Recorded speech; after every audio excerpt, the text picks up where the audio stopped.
Senhoras e senhores, respeitável público, está começando mais um vídeo aqui no meu canal e vamos falar um pouquinho de Savarino, o que realmente tem de verdade, o que o São Paulo pensa do jogador. Vamos falar um pouquinho sobre esse rumor que surgiu aí nos últimos dias. Fui atrás de algumas informações, fui entender alguns cenários e aí vamos trazer um vídeo aqui bem completinho para vocês, tá? Primeiro ponto, Savarino, ex-Atlético Mineiro, né? Jogou por muito tempo lá no Galo. A torcida do Atlético, pelo pouco que eu vi, pelo pouco que eu conversei com algumas pessoas, gosta bastante do jogador, entende que realmente ele fez por merecer ter um carinho do torcedor do Galo e acredito também que foi uma boa venda, que ele saiu no momento certo ali por um bom valor. Hoje ele tá na MLS, no Real Salt Lakers, lá nos Estados Unidos. E aí o que acontece? Vamos lá. Primeiro ponto. São Paulo tentou a contratação do jogador na última janela de transferências, inclusive com proposta na mesa, tá? Só que naquela ocasião não houve acordo, muito por conta do time do Savarino naquela ocasião, que queria um valor que o São Paulo não tinha condições de pagar. E aí o jogador acabou ficando lá na MLS na próxima temporada. Segundo ponto, o jogador ele pretende retornar para o futebol brasileiro. E por quê? É óbvio que num primeiro momento ele gostaria de ir para o futebol europeu, ele entende que ele tem condições de jogar em alto nível lá no futebol europeu, mas não chegam propostas para ele do futebol europeu e há um entendimento do staff do jogador de que é muito pela liga que ele está jogando hoje.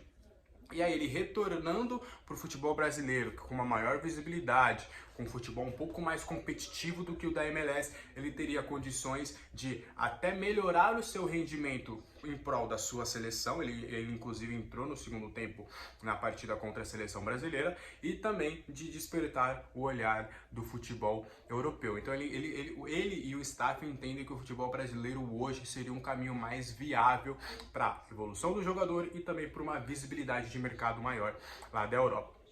E aí com isso, né, começam-se as conversas. O empresário, pô, tô com um jogador aqui, eu tô com um jogador ali, aí São Paulo, aí fulano, aí ciclano, o que vocês querem? E aí novamente o nome foi levado na mesa do São Paulo, só que nas mesmas condições praticamente do que na última ocasião. E o que mudou no São Paulo nessa situação? Muita coisa, né? O São Paulo hoje, por mais que até tenha um poderio financeiro um pouco maior do que naquela ocasião que tentou realmente a contratação do Savarino, o São Paulo hoje tem Rames Rodrigues, tem Lucas Moura, tem jogadores com um custo um pouco maior. E também há a preferência, a prioridade de manter o Lucas para a próxima temporada. Então por isso que o São Paulo ainda está segurando alguns recursos, algumas possibilidades de investimento maior, porque entende, pô, se o Lucas quiser dobrar o salário, a gente vai negociar, mas vai chegar ao máximo ali que ele quer. Então a prioridade vai ser o Lucas Moura e financeiramente o São Paulo está se resguardando para a permanência dele. Que eu já trouxe para vocês, expliquei alguns cenários sobre essa permanência do Lucas para a próxima temporada.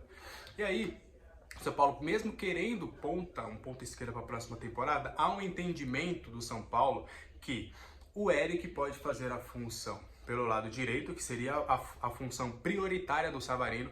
O Savarino seria um ponta direita e que o Eric tem as mesmas características do jogador e vai chegar de graça em janeiro. Então, e aí vai deslocar para o lado esquerdo? Primeiro que não é a preferência do Savarino de atuação, apesar de poder fazer aquele setor, e o São Paulo entende que não tem as características devidas para aquela posição. O São Paulo quer muito um jogador arisco pelo lado esquerdo, forte no 1 para 1, com um bom drible, com uma excelente velocidade. Então o São Paulo quer um jogador, aquele ponta rapidinho, veloz, driblador. O São Paulo quer isso para o lado esquerdo na próxima temporada. E esse cara não seria o Savarino. Então pensa comigo.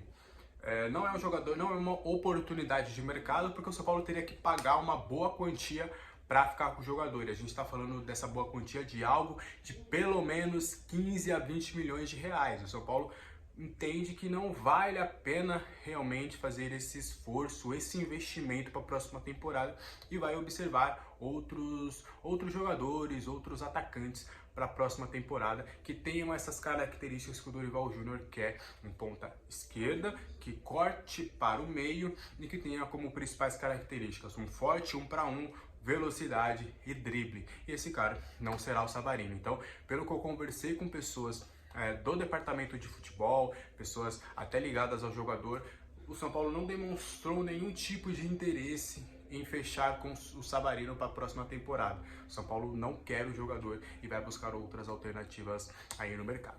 Beleza? Então, esse foi o vídeo de hoje para a gente trazer um pouquinho sobre o Savarino. E aí, só um detalhe importante, né, para a gente fechar essa ponta esquerda do São Paulo, esse lado esquerdo.